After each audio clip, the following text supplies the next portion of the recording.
Meus irmãos, meu amigo, meu aluno, meu professor, a paz do Senhor Jesus. Hoje daremos início a mais uma lição do nosso primeiro trimestre da nossa Escola Bíblica Dominical do ano de 2026. Nesse trimestre, estamos trabalhando o tema A Santíssima Trindade, o Deus único se revelando em três pessoas eternas.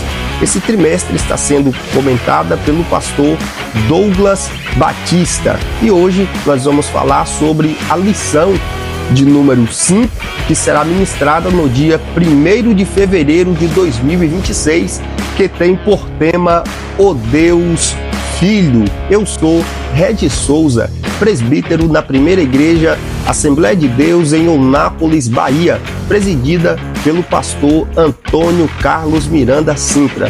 E se você ainda não é inscrito em nosso canal, se inscreva, ative o sininho, deixe um like, deixe um comentário e compartilhe esse vídeo com mais alguém.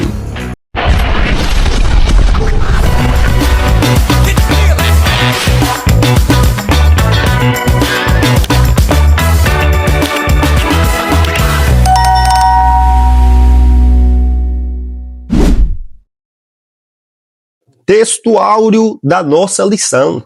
O texto áureo da nossa lição está em Mateus, capítulo de número 17, o versículo de número 5, parte B, que diz: Este é o meu filho amado, em quem me comprazo, escutai-o.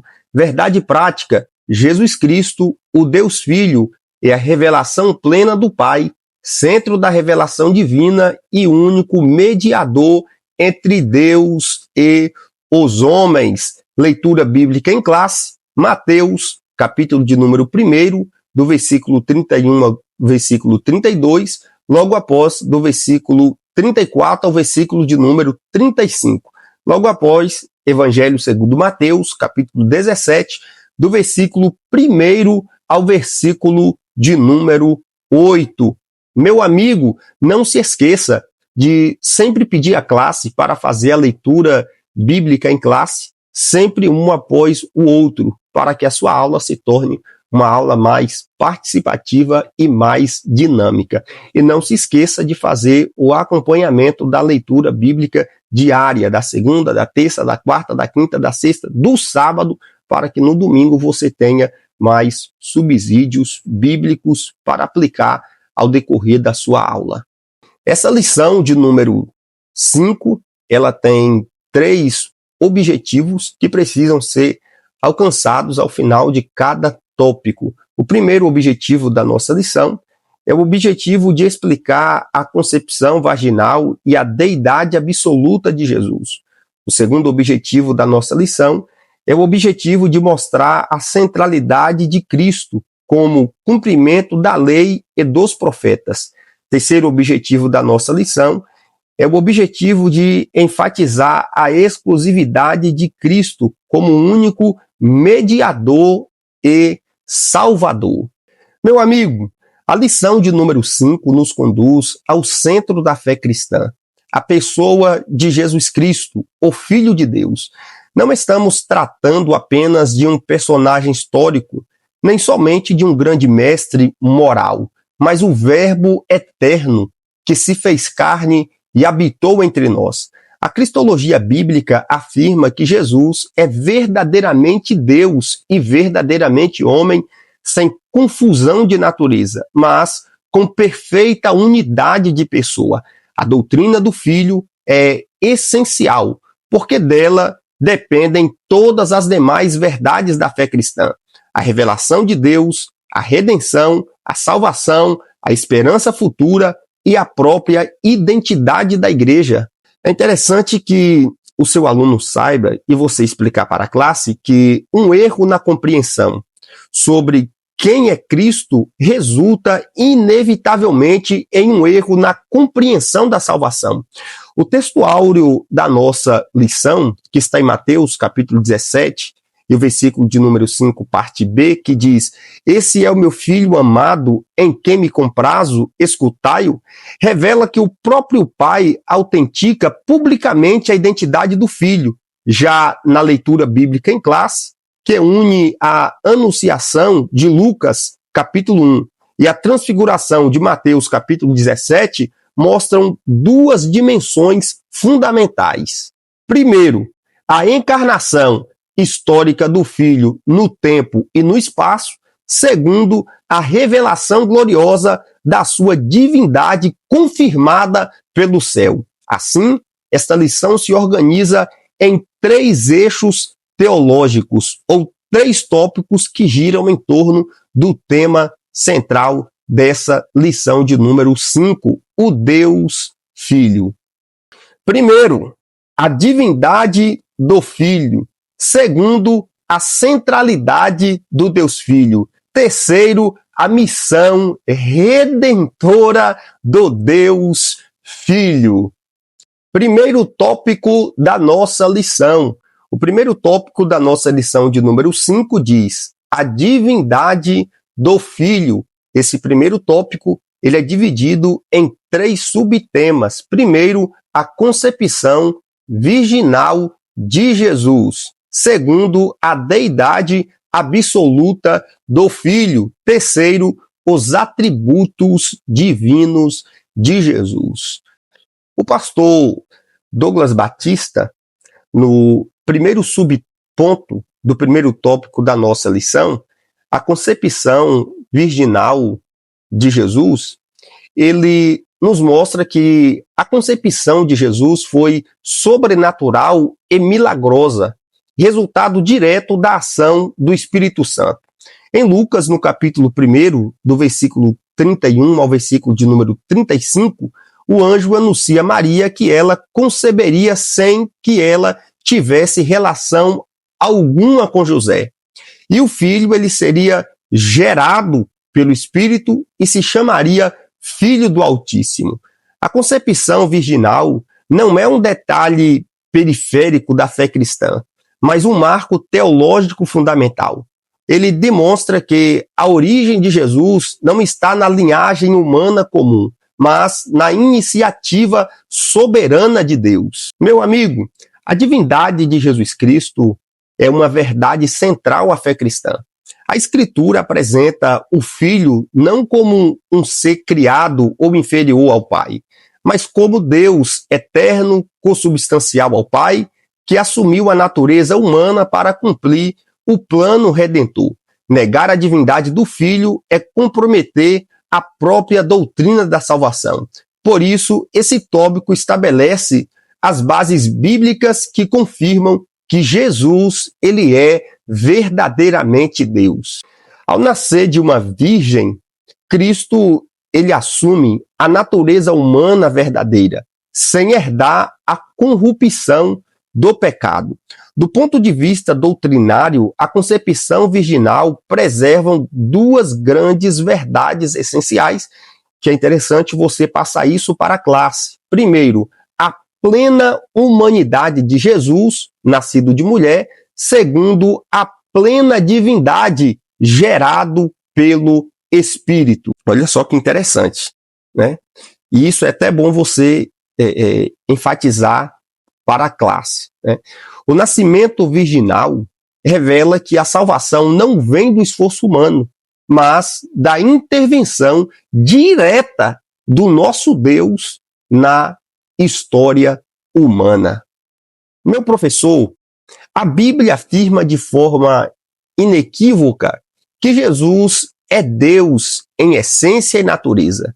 Ele não se tornou Deus, ele sempre foi Deus. A Escritura atribui ao Filho títulos, obras, honras que pertencem exclusivamente a Deus. Jesus é chamado em Lucas, capítulo 1, versículo 32, de Filho do Altíssimo. Jesus, ele tem o título de Senhor, que no grego é Kyrios, que é aquele que governa, aquele que manda, aquele que estabelece.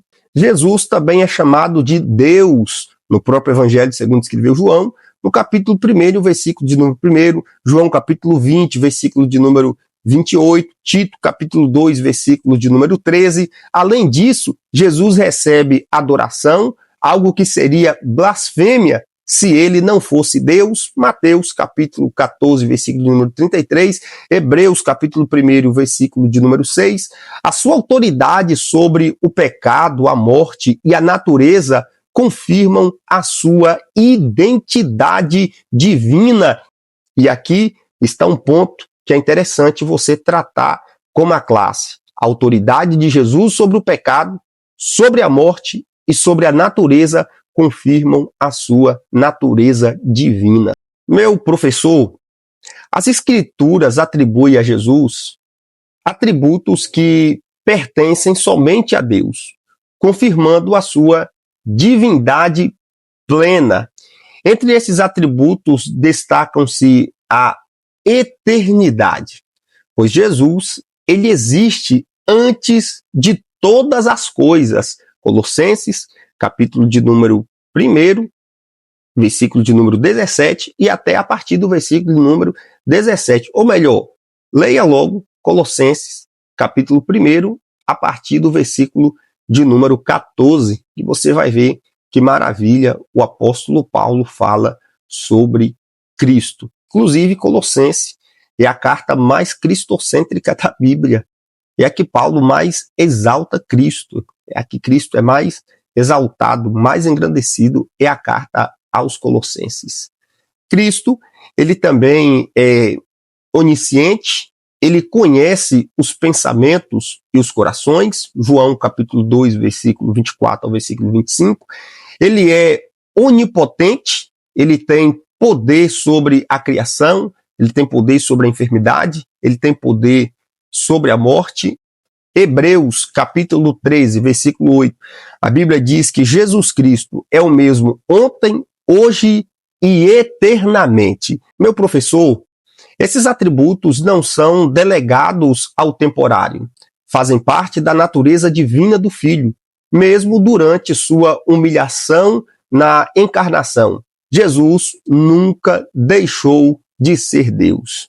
Por isso, é interessante você esclarecer para a classe e mostrar para eles que confiar em Jesus é confiar em um Salvador todo-poderoso, eterno e imutável, plenamente capaz de salvar e sustentar o crente. Segundo tópico da nossa lição. O segundo tópico da nossa lição de número 5 nos diz a centralidade do Deus Filho. Esse segundo tópico, ele tem 3 subtemas. Primeiro, a glória sobrenatural de Jesus. Segundo, o testemunho da lei dos profetas. Terceiro, a aprovação divina do Pai. Meu amigo, a centralidade de Jesus Cristo significa que ele ocupa um lugar supremo no plano eterno de Deus. O Filho não é apenas parte da revelação, mas o ponto culminante dela. Tudo o que Deus revelou no passado encontra em Cristo seu sentido pleno, definitivo e final. A transfiguração mostra de forma pedagógica e teológica que Cristo é o eixo da revelação, da glória e da autoridade divina. Meu professor, na transfiguração, a glória de Cristo não é produzida, mas manifestada. Aquele que normalmente caminhava em humildade revela por um instante aquilo que ele sempre foi, o Filho eterno revestido de glória divina. A glória de Jesus não é reflexo e nem emprestada. Ela precede a sua própria natureza divina. Esse episódio ensina que a humanidade de Cristo não anulou a sua divindade, apenas a revelou temporariamente. A transfiguração antecipa a glória da ressurreição e aponta para a exaltação futura do Filho. Assim, Jesus é apresentado não apenas como o Messias sofredor, mas como o Senhor glorioso, digno de honra, reverência e adoração. Meu professor, a presença de Moisés e Elias revela que a revelação anterior aponta para Cristo. A lei e os profetas não têm fim em si mesmo. Eles encontraram no Filho o cumprimento e sua plena interpretação. O desaparecimento de Moisés e Elias da cena, restando apenas Jesus, comunica uma verdade essencial. Cristo é a revelação final de Deus. E isso não significa desprezo pelo Antigo Testamento. E eu acho até interessante você esclarecer isso para a classe, mas a sua correta compreensão. A Escritura deve ser lida de maneira cristocêntrica, reconhecendo que todas as promessas figuradas e profecias convergem para a pessoa e obra do Filho. Olha para mim aqui, olha para mim. Meu professor, você deve ensinar que interpretar a Bíblia sem Cristo no centro resulta em legalismo, moralismo ou distorções doutrinárias.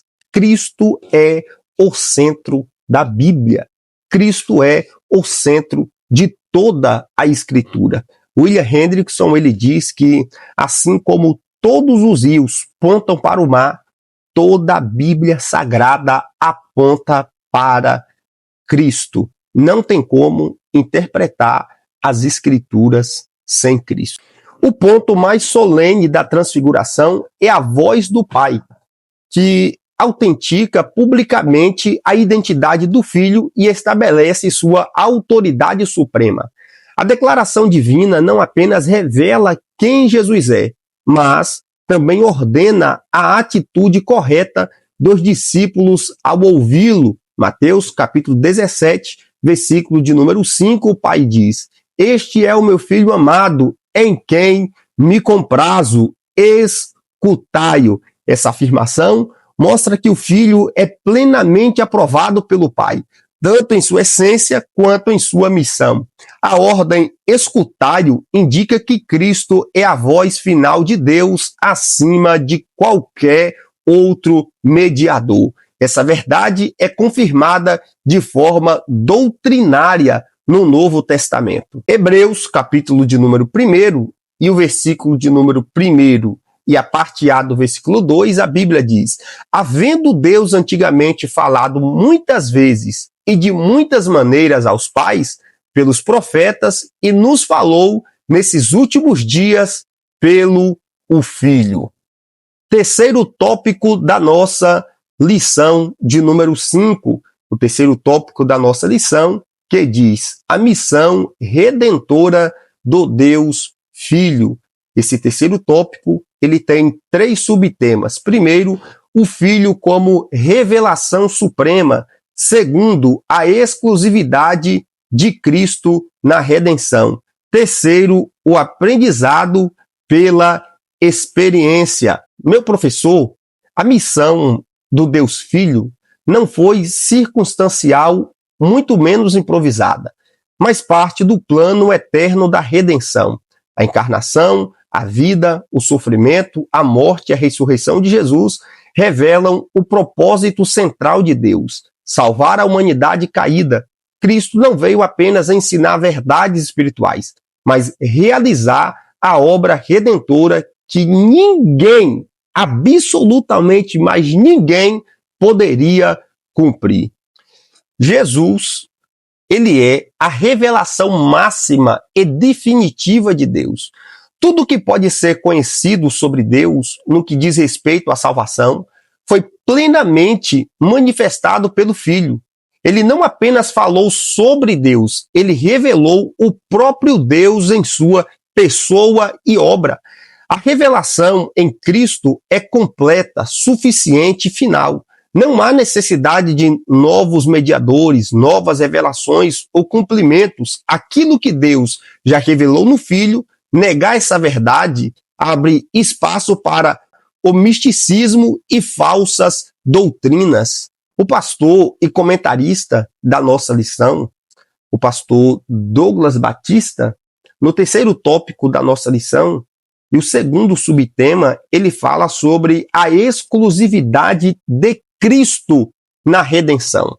A missão redentora do Filho é exclusiva e intransferível. A Escritura não apresenta Jesus como uma das opções de salvação, mas como o único meio estabelecido por Deus. Sua morte expiatória satisfez plenamente a justiça divina e tornou possível a reconciliação entre Deus e os homens. Nenhum outro ser, sistema religioso ou esforço humano poderia substituir a obra de Cristo. A exclusividade da redenção em Jesus não é arrogância religiosa, mas uma verdade revelada nas Escrituras. O próprio Jesus, em João, capítulo 14, o versículo de número 6, ele diz: eu sou o caminho, a verdade e a vida. Ninguém vem ao Pai. Não é vai, irmãos, pelo amor de Deus. Tem muita gente que usa esse texto dizendo vai. Jesus nunca disse vai. Jesus disse vem ao Pai, se não for por mim. Meu professor, por mais que Jesus ele é o Filho eterno, Jesus viveu plenamente a experiência humana. Ele conheceu o sofrimento, a dor, a obediência, a submissão ao Pai. Essa experiência não diminuiu sua divindade, mas revela a profundidade da sua encarnação. Meu amigo, ao viver como homem, Cristo se tornou o modelo perfeito de obediência, um exemplo para a humanidade caída. Seu sofrimento não foi apenas substitutivo, mas também pedagógico, nos ensinando que a obediência a Deus, mesmo em meio à dor, nos conduz à glorificação. Essa verdade fortalece a fé do crente, pois revela que o Salvador compreende plenamente as lutas humanas e intercede com perfeita empatia. Em conclusão, meu amigo, ao longo dessa lição, fomos conduzidos a contemplar a pessoa de Jesus Cristo como o Filho de Deus, plenamente divino e central na revelação e único, suficiente na redenção. A Escritura deixa claro que Cristo não é parte da fé cristã, mas o seu fundamento essencial. Tudo começa, se desenvolve e se completa nele. Vimos que Jesus é Deus em essência, revelado na encarnação e confirmado por seus atributos divinos. Cabe a nós, professores da escola bíblica, transmitir essas verdades com fidelidade bíblica, clareza doutrinária e convicção espiritual. Deus abençoe sua vida, Deus abençoe a sua classe.